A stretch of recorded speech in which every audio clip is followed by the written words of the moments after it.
to old Kentucky, place where I born and raised.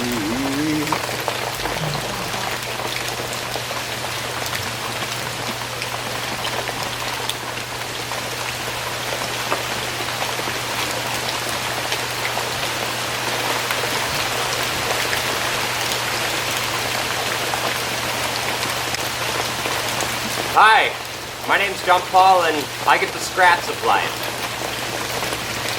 My family growing up was never really involved. I had a best friend's family. They would take me to my first concert, or teach me how to ride a bike. But when the big things came there, I like to say I was a child that was raised on television.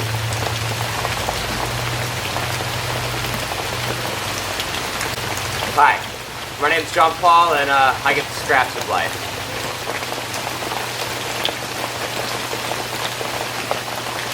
My family was never really involved when I was growing up as a kid. I'd always have a best friend's family teach me how to ride a bike, or take me to my first concert. When it came to the important things, I like to say I'm a child that was raised on television. They taught me the important things, like it's better to have a full house, or that family matters, or that no matter who your neighbor is, they can walk in at any given time and do whatever they want. But I can remember the only two good pieces of advice my dad ever gave me. One, don't count out the unhumble farmer. And two, if Mac Miller's dumb enough to overdose on coke, then so are you. So I think there's a scale on how dangerously a dealer describes their drugs and how appetizing it sounds to the local junkie.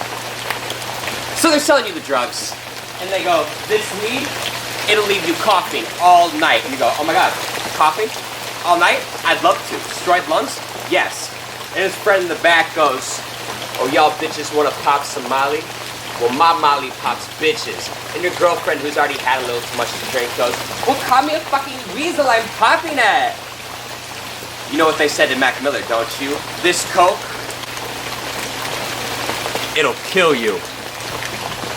You ever been passed up for a promotion you knew you deserved? I was working at a summer camp and I was applying for a management position. And management is so superior to being an average counselor. You get your own room, you get paid more. It's a great job. And so, not only was I passed up for this promotion by someone who had never worked there, but by someone who had quit 2 weeks into the job. So essentially, I was getting paid hundreds of less dollars to be forced to sleep with children. If that isn't the most reluctant pedophile you've ever heard of. But yeah, my friend Caroline says I get the scraps in life. Growing up as a kid, getting clothes, I was team hand-me-down. Getting home late from work, I always just heat up whatever's in the fridge. And I seem to only fuck my friends' ex-girlfriends exclusively. And some say that last problem's on me. But hey, I'm just the backboard. I'm not the one rebound. So I guess you could say where I'm at in life's about a 5, and on an attractive scale, about a 7, 7.2. But we round down here. I actually did go on a good date recently, though. You ever have one of those long nights that just kind of bleeds into the morning? Well, I was walking home from the bar with some friends when I decided to post up and smoke a cigarette before I finished walking back. And from across the street, I saw not one, if the most beautiful girl I'd ever seen. And before I could even say anything, she approaches me and she says, oh, let's get some food in you, baby. So I followed her, and keeping on brand, look at this 80s style diner. The place you've probably been hundreds of times, but can't quite remember. Excuse me. And so we get there, we're starting to flirt, and I say, hey, you're pretty cute. And that's when she says to me, well, I think you're gross. And gross in 80s terms mean more, an additive. I thought, oh yeah, baby, let me take you back to my place. I'll show you how gross I really am. And that's when she said, you're sick! And sick, meaning hip and cool, which I am, said, oh yeah, baby, I'm sick. You don't want what I've got.